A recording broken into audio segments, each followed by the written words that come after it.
नमस्कार दोस्तों, competitive exams अड्डा में आपका स्वागत है।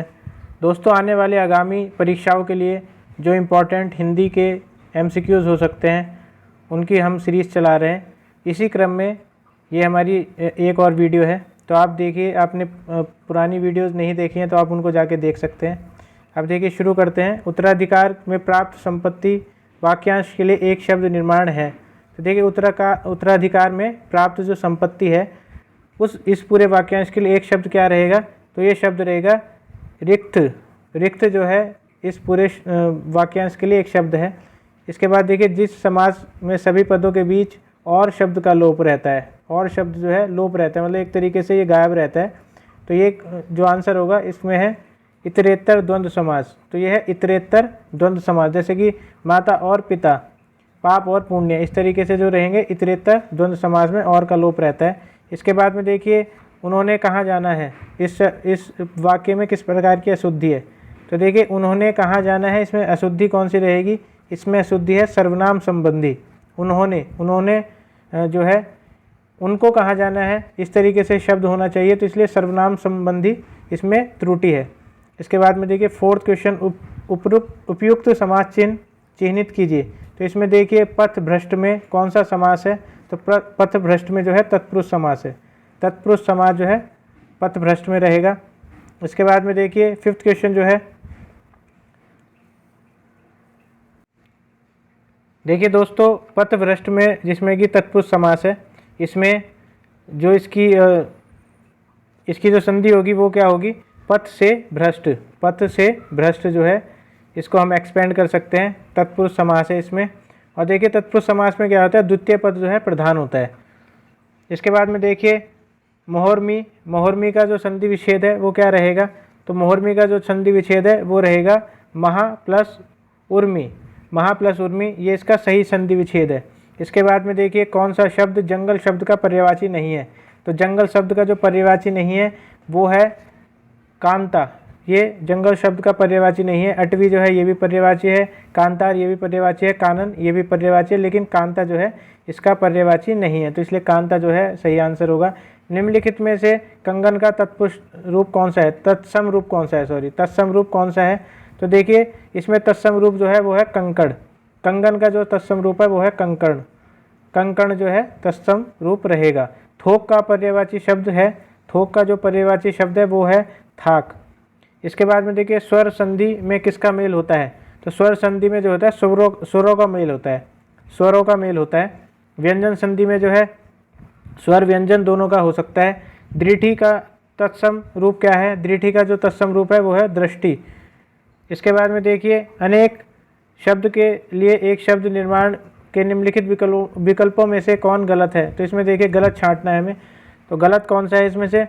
देखिए, जंगल की आग जो है दावानल कहते हैं इसको, बिल्कुल आगे की सोचने वाला जो है अग्रगामी, ये देखते हैं अभी। समुद्र की आग जो है बड़वा नल इसको बिल्कुल कहते हैं, और पेट की आग को जठराग्नि भी कहते हैं। तो देखिए, आगे की सोच वाला जो है अग्रगामी, ये गलत है। तो इसमें से ये युग्म जो है ये गलत हो जाता है।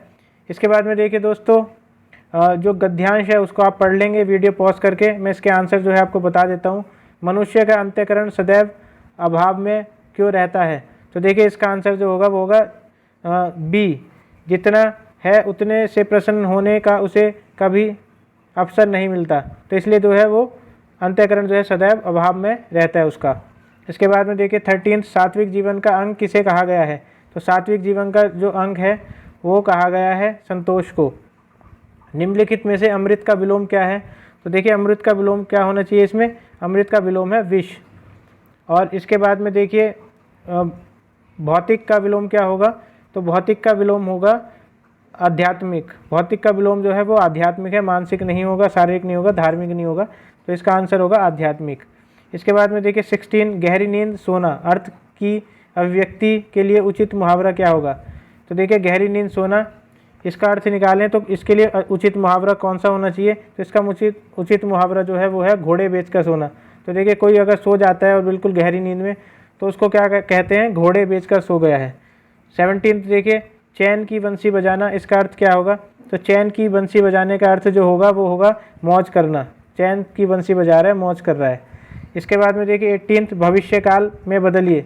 तो बच्ची जो है रो रही है, बच्ची रो रही है, इसको भविष्य काल में बदलेंगे तो क्या होना चाहिए, बच्ची रोती थी ना, बच्ची रो रही है, ये तो देखिए अभी का ही हो गया, वर्तमान में हो गया। बच्ची रोती है, ये भी वर्तमान, तो बच्ची रो रही होगी, ये इसका भविष्य काल है।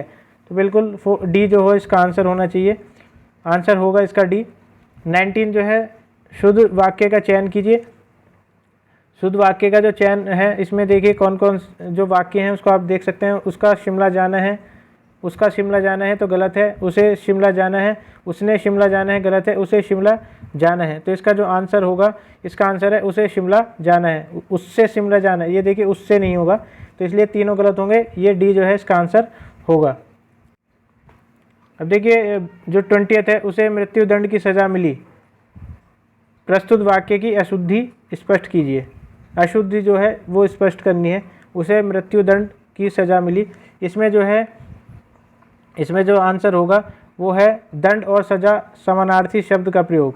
तो इसमें दंड और सज़ा जो है वो समानार्थी शब्द हैं। दंड और सज़ा ये देखिए दोनों एक ही जैसे शब्द हैं, समानार्थी हैं, तो इसलिए जो है इसमें अशुद्धि है। मृत्युदंड की सज़ा मिली, ये नहीं होना चाहिए, उसको ये इसका आंसर जो है वो सही इस तरीके से होना चाहिए, तो उसे मृत्युदंड मिला, उसे मृत्युदंड मिला। सज़ा मिली जो है ये एक तरीके से दो शब्दों को बार बार रिपीट किया जा रहा है, इसलिए ये अशुद्धि है, यहाँ पे रिपीटेशन की अशुद्धि है, तो इसलिए सी जो है इसका आंसर होगा।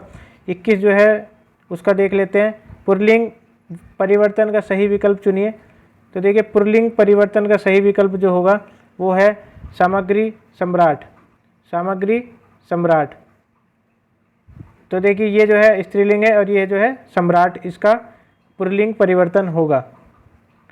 इसके बाद में देखिए वधु का बहुवचन रूप क्या होगा, तो वधु का जो बहुवचन रूप होगा वधुएं होगा, इसमें जो है वधुएं, इसका आंसर होगा सी। 22 का जो आंसर होगा सी है, वधुएं। इसके बाद में देखिए माता पिता अपने बच्चों के लिए कड़ी मेहनत करते हैं। रेखांकित शब्द का क्या अर्थ होगा, के लिए, के लिए जो है इसमें कौन सा जो अर्थ होना चाहिए, देखिए इसका अर्थ, तो दोस्तों इसमें देखिए माता पिता के लिए ये जो अंडरलाइन शब्द है के लिए, देखिए विशेषण भी नहीं है, सर्वनाम भी नहीं है, संज्ञा भी नहीं होगा, तो ये इसका आंसर है परसर्ग। इसके बाद में देखिए अंक जो है, अंक का अनेकार्थी शब्द क्या होगा, अंक का जो अनेकार्थी शब्द है वो है संज्ञा के अंक जो होते हैं वो भी, उनको भी अंक कहा जाता है। नाटक के अंक को भी अंक कहा जाता है, गोद या अध्याय, तो ये सब जो होंगे इसके अनेकार्थी शब्द होंगे। ये सब जो ऊपर वाला दे रखा है इसमें से कोई ना कोई ऐसा शब्द होगा जो इसका अनेकार्थी नहीं होगा, इसलिए डी जो है करेक्ट आंसर है। किस शब्द की वर्तनी शुद्ध है, तो इसमें देखनी है कौन से शब्द की वर्तनी जो है वो शुद्ध है, तो इसकी जो वर्तनी है ब्रज भाषा, ये शुद्ध है। तो दोस्तों इसी तरीके से जो है अपनी तैयारी का रिवीजन करिए और इससे जो है आपको बिल्कुल बेनिफिट होगा। धन्यवाद।